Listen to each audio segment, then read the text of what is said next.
Hulk Hogan has one of the most impressive win-loss records in all of professional wrestling. I mean, when his political power was at its zenith, you were more likely to see a Hogan match end due to interference due to a shoot unicorn rather than the Hulkster allowing his sacred shoulders to be pinned to the mat for 3 consecutive seconds. Now, that is not to say that it didn't happen. It did 26 times by my count, not including DQs, countouts, handicap matches, or battle royal eliminations, but still, only 26 times, and some of those were due to supernatural powers, vast international conspiracies, or medical impossibilities. So let's get into this. I'm Adam Wilborn from What Culture, and these are Hulk Hogan's 26 losses from cleanest to screwiest. Number 26, WrestleMania 6, The Ultimate Warrior.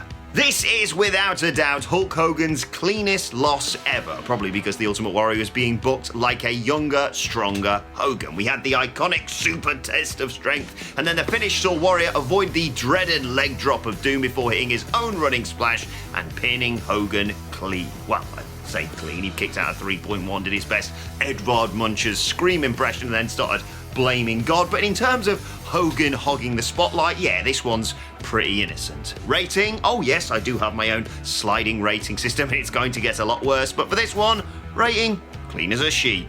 Number 25, WrestleMania 18, The Rock. Ah yes, the obvious one. If you ask casual wrestling fans to name a Hogan loss, they'd probably go with this one right after the Warrior one. It is iconic. No, I'm not going to do the impression here for once. It was a torch-passing moment, despite the fact The Rock was off to become the sodding Tooth Fairy a few months later, but whatever. In terms of interference, there really isn't any. Yes, there's some bollocks with belts, low blows, and Hogan tapping out to a sharpshooter while the referee's unconscious, but in terms of the finish itself, it's clean, and it doesn't make Hogan look tougher than his foe in defeat either. So, fair enough. Verdict on the level.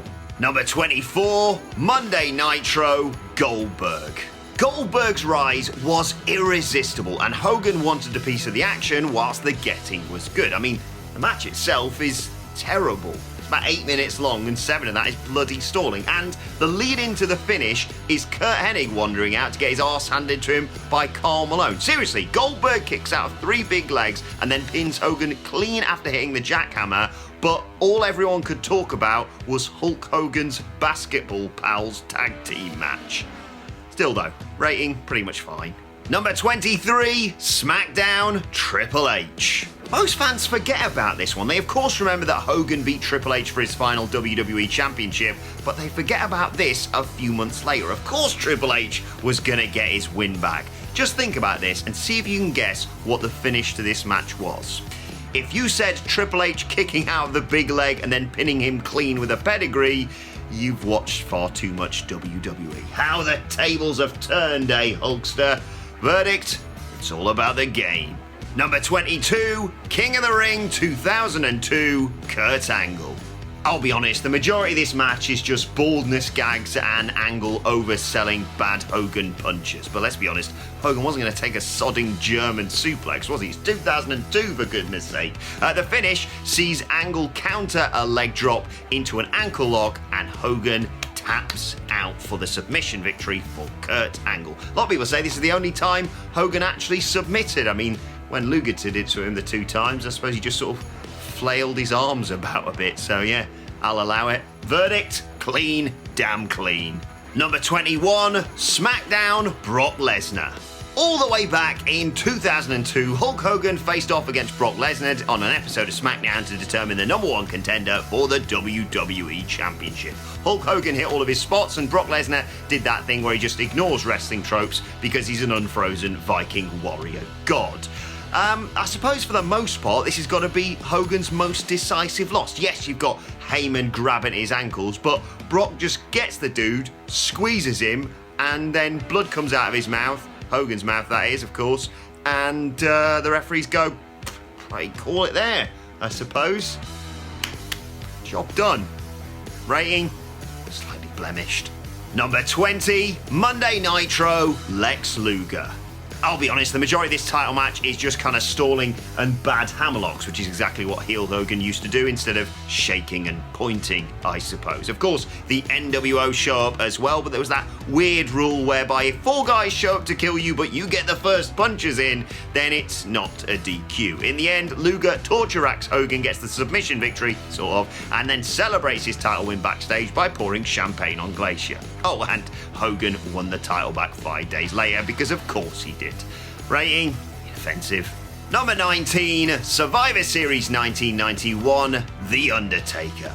Hulk Hogan specialised in utterly emasculating monsters, but he'd never faced a foe like The Undertaker, who was more than a match for a visibly declining Hogan. And also, Taker was possessed by some sort of old demon that meant he was immune to physical punishment, which of course, therefore meant The Undertaker needed loads of help to beat Hogan as well as all that. Multiple interferences by Paul Bearer and Ric Flair hoying a chair in so Hogan could get tombstoned onto it.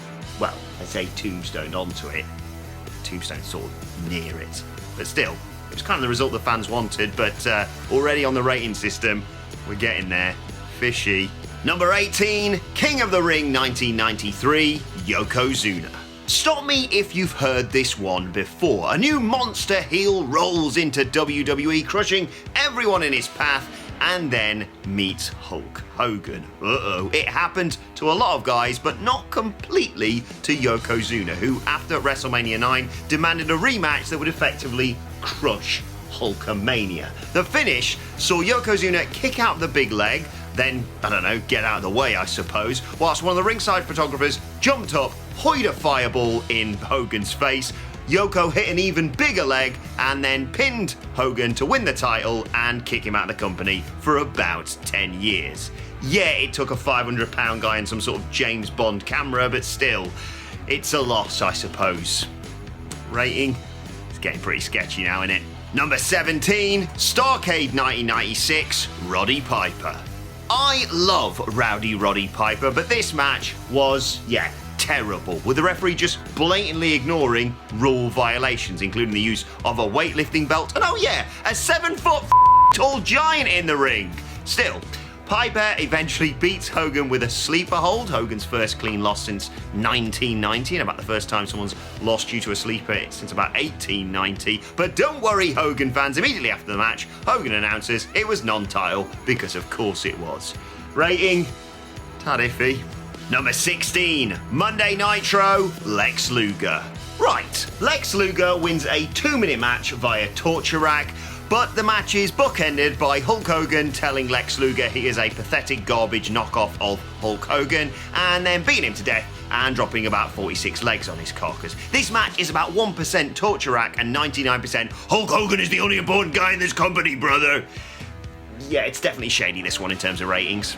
Number 15, Halloween Havoc 1997, Roddy Piper. Age in the Cage. A cage match in which they leave the cage to have a fight outside of it, then get back in, and then attempt to escape the cage. There's an army of Sting clones in the audience, and then Piper puts Hogan to sleep after a Randy Savage run-in. Amazingly, the post-match is even more of a cluster. Basically, Hogan, Savage and Bischoff beat down an apparently victorious Rowdy Roddy Piper, and then a fan sneaks in dressed as Sting and gets his shit kicked in, basically. For the rating for this one, can we just put the Jim Cornette meme up, please? Thanks. Number 14, Monday Nitro, Ric Flair. Hulk Hogan versus Ric Flair. What a rivalry this could have been, but in terms of the way that Hulk Hogan conceived their rivalry, well, Hogan beat Ric Flair for the WCW title in his first match in WCW, and then beat him again 2 months later to retire Flair so he could main event Starrcade with a real star like Brutus the Barber Beefcake. Flair's victory over Hogan came in January of 1996 on an episode of Monday Nitro, and it wasn't pretty. I mean, Hogan gets the visual pin after hitting the big leg on Flair, but in the midst of all this, Jimmy Hart's hugging the referee, so he doesn't see it. Then we have interference from Arn Anderson, and the finish sees Arn Anderson and Jimmy Hart get Miss Elizabeth's shoe, pass it to Ric Flair, who then jams it in Hulk Hogan's eye and then pins him. But don't worry, Hulk Hogan comes back later on in the show complete with an eye patch to beat up all the heels. Verdicts, rating, whatever you want to call it, dirtiest player in the game. Number 13, Monday Nitro, Arn Anderson. Yep, Arn Anderson pinned Hulk Hogan. Why? Well, not now, Simon. The Four Horsemen had discovered the perfect foreign object, which apparently is a woman's shoe. He jams it into Hulk Hogan's eye. Where have I heard that one before? And gets the 3 count. And that is... Oh, no, sorry, that's not that, is it? I mean, the pinfall happens, yes, but we also get to see Hulk Hogan kicking out of Double A's spinebuster, so much so that Double A gets sent flying across the ring, and Hulk Hogan simultaneously submits on Anderson and pins world champion Ric Flair at the same sodding time. I think we can rate this one a bit excessive. Number 12, Uncensored 1999, Ric Flair. At Uncensored 1999, Hogan and Flair squared off in a barbed wire steel cage first blood. I wouldn't be surprised if this was sodding on a pole match. Yes, Ric Flair signed up to a first blood match. That is literally like Hulk Hogan signing up to an Orangingist Guy losers match. But still, the match starts, Ric Flair bleeds all over the place. The match doesn't finish, and then Arn Anderson shows up with a tire iron. I guess there was no women's shoes to hand at that point. Ric Flair twats Hulk Hogan with it and pins him in a first blood match whilst bleeding profusely. WCW, everyone. Rating, bloody disgraceful. Number 11, Saturday night's main event, Andre the Giant. Instead of just having Hogan lose to his greatest rival, you know, the 7-foot-tall, 500-pound, 15-year undefeated giant, oh, there's some bollocks in this match. I mean, Hogan gets the visual pin. When Andre pins Hogan, Hogan gets his shoulder up at 1.5, and then WWE asks us to believe that Ted DiBiase has hired a crooked referee and got him plastic surgery so he looks like Earl Hebner. How's that rating system working out? Because this one, it's tear-inducing. Number 10, Judgment Day 2002, The Undertaker. This was the match that kind of mercifully ended Hogan's final WWE Championship reign. And to set up the match, The Undertaker attacked Hogan with a crowbar and then dragged him round behind his motorcycle. But vehicular homicide aside, oh, this is a bad match. It kind of takes place in slow motion and features the worst chokeslam in the history of Undertaker's chokeslams. But that's not even the finish. Vince McMahon has to show up to distract the referee, allow Taker to hit a chair shot, and then hit a non-embarrassing chokeslam for the victory. Rating? Kind of a drag. Number 9, Halloween Havoc 1999, Sting. Say what you will about Sting's booking over the years, but he's the only guy to beat Hogan as many times as he did. 5 times! I mean, yes, there might as well have been neon lettering saying, make sure you remember Hulk Hogan is more important than this guy every time it happened, but still. Anyway, what happens here? Oh yeah, Hogan's music plays like 2 or 3 times. He comes out dressed like a sad dad and lays down in the middle of the ring for Sting to get the pinfall victory. Incidentally, by the way, this was the first WCW pay-per-view booked by Vince Russo. Just thought you might like to know that, especially for the rating. Russo-rific. Number 8, Starrcade 1997, Sting. It's so easy, this. An 18-month, I think, build for Sting here. And, well, we all know what actually happened. There's loads of urban legends out there, whether or not Hogan bribed Nick Patrick or not. But either way, he either forgot or just didn't do a fast count. And so, yeah, Hogan got a completely fair pinfall victory over Sting. The announcers had to be like, oh, it was a fast count. Except it wasn't. Watch it back. It was completely fine. Bret Hart comes out, he beats up a referee, he restarts the match. Sting puts Hogan in the Scorpion Deathlock, and then as if to make things any worse, Bret Hart calls for the bell despite the fact Hogan hasn't tapped or verbally submitted. It was so easy, this. This was meant to be Sting dismantling the NWO. Instead, it was the start of a dumb instant replay angle and, incidentally, the end of WCW's hot streak. Rating? needlessly screwy. Number 7, Super Brawl 8, Sting. So this was meant to fix the bollocks at Starrcade, but let's be honest, if Hogan wasn't losing clean at Starrcade, he certainly wasn't going to be losing clean at the February bloody pay-per-view. So, oh god, this is complicated. Basically, Sting locks in the Scorpion Deathlock. As Hogan falls, he somehow kicks the referee and knocks him out, which causes run-ins from Randy Savage, Scott Norton, Buff Bagwell, Vincent, Conan, and Bryan Adams. And then Randy Savage turns on Hogan, clocks him with some good old NWO spray paint, and there's the end of your match. Ladies and gentlemen, boys and girls, that is how WCW's hero vanquished the big bad of the NWO on his 3rd try, thanks to illegal interference and playing second fiddle to an overplayed Savage Hogan feud. Rating: disappointment of the decade.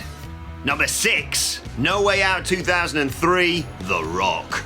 Oh yeah, everyone forgets about this one, don't they? They remember WrestleMania 18, but they forget about this one. Probably for the best, to be honest. Hulk Hogan's in full nostalgia run and Rock's a bell end, basically, isn't he? Anyway, Hogan hits a big leg and then he goes for the cover. The lights go out. When they come back up, the referee's dead. Except no, he's not, of course. It's a big conspiracy between Rock, Vince McMahon, and Sylvain Gagne, who is the evil referee, who gets up, hands Rock a chair, bonk, 1, 2, 3, rating Montreal Screwy. Number 5, Monday Nitro, Vampiro. Can you think of a worse meshing of styles than Vampiro at his most medicated and Hogan at his most immobile? The majority of this match is just them two leading each other around ringside whilst commentators shout about how this is the new WCW and you won't be seeing any cluster finishes like that other promotion. Okay. Billy Kidman comes down and twats Hogan with a torch, which eventually led to a match in which Sting got set on fire. I mean, it's WCW 2000. What do you want me to do? Rating: definitely not a cluster here. No, sir. Number 4, Monday Nitro, Mike Awesome. Another development in the Hulk Hogan-Billy Kidman feud and another big man to supplant Billy Kidman because that's the only sort of person that Hulk Hogan will actually sell for.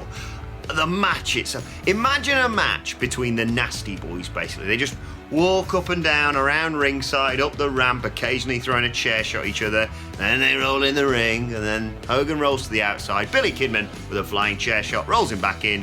1, 2, 3. The moment that match is actually all over, Hogan regains all of his HP and begins kicking the crap out of Mike Awesome and Billy Kidman at the same time. At that point, a cascade of blood comes from the ceiling, and then all of the New Blood faction to come out to have a bit of a kick at Hogan, and inexplicably, the Sting fan from earlier. I should have saved the bloody disgraceful rating for this one, shouldn't I? Number 3, Fall Brawl 1999, Sting. This is, without doubt, the most convoluted and overbooked of Sting's victories over Hogan, but it's not the worst. Of course, Hogan has Sting beaten after hitting him with a big leg, but before he can get the pinfall, down comes DDP to the ring to knock out the referee and hit a diamond cutter on Hulk Hogan. When Hogan kicks out of the diamond cutter, DDP diamond cuts the referee before being attacked by Bret Hart. Sid Vicious and Lex Luger come down to get big booted, and all of this allows Sting to turn heel, attack Hogan with a baseball bat, and get the victory.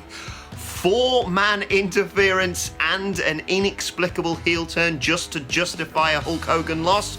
Rating? Sounds about right by this point. Number 2, Bound for Glory 2011, Sting.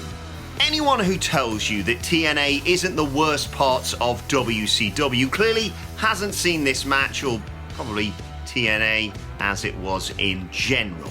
This is like the greatest hits of Hulk Hogan's WCW tropes. Ric Flair interfering to get beaten up, Eric Bischoff angling to control a company, Hulk Hogan beating everyone up after the bell, and Sting winning in a way that it's still all about Hogan. Sting's win comes courtesy of history's gentlest scorpion discomfort lock, and then Immortal come down to the ring, beat Sting to death until he's there begging Hogan for his help. They team up, clear the ring of Immortal, and then the final shot of this is Hogan standing front and centre, applauding and pointing at someone off camera, hogging all the spotlight, aka a Randy Savage special. Rating, it hurts inside. Number 1, Halloween Havoc 1995, The Giant. Bit of a backstory for you on this one. Hulk Hogan was murdered 3 times by the Giant prior to Halloween Havoc, so just to give you a bit of a tip as where this is heading, they thought it was more believable that Hogan could recover from 3 separate spinal traumas than, you know, lose to a guy who's 6 inches taller than him and 2 decades younger than him. I mean, there's the monster truck thing, fight, if you want to call it that. There's the Giant recovering from falling off a sodding building, interference from the entire Dungeon of Doom, Lex Luger, Jimmy Hart, yeah, the Yeti. And then it's revealed on Nitro that Jimmy Hart had rewritten the rules so that like 12 guys could help the Giant become world champion. I mean, this company. Rating, the literal worst. Of course. It's the literal worst. The literal worst! Oh, sorry, I don't know what came over me towards the end there. There you have it, that is Hulk Hogan's 26 losses from cleanest to screwiest. I'll be honest, I didn't think he was going to get quite so screwy quite so early, but I probably should have seen that one coming considering it's Hulk Hogan. Did we miss any out? Bloody hope not. Let me know in the comment section below. Don't forget to like, share and subscribe. And subscribe to What Culture Wrestling on either iTunes, Spotify, or wherever you get your podcasts from for daily wrestling podcasts. You can also follow us on Twitter at WhatCultureWE and follow me on Twitter at Adam Wilborn whilst you're at it. But for now, thanks for watching. Never again. And we will see you soon.